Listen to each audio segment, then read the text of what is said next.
Erisin gezir sakit, addımlarından çalarsam hava, tebessümle masa masa gezer könül. Ağlar er gelen, qonağa hörmət salar samavarın, buxar göğe qalxar, söhbətlər gecəyə doğru uzanar. Bir küncdə səslənər köhnə yol çayım ətri, hopar hər bir ürəyə. Çay boyu axar, zaman sevincdə həsrətdə qalar hər an.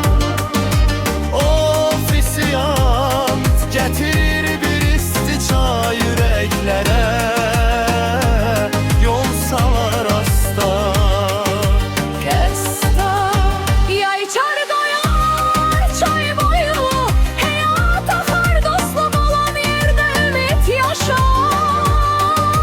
Bir fincan çay gələr, şirin olsun ömür gülüşlər, heç vaxt itməsin. Bir ömür səhərdən axşama xidmət edər, yorulsa da yenə gülər üzlər halal zəhmət ilə. Qazanar çörək sevgiyle döyünər, saf ürək kimsə gəlir sevinclə, kimsə qəm ilə. O qarşılayır hər kəsi hürmət ilə, bir fincan çay bəzən dərd aparar, bir xoş söz insanı yenidən yox halqam. Çay boyu axar zaman, sevincdə həsrətdə qalan o qaralar. Of isyant gətirir bir isti çay ürəklərə,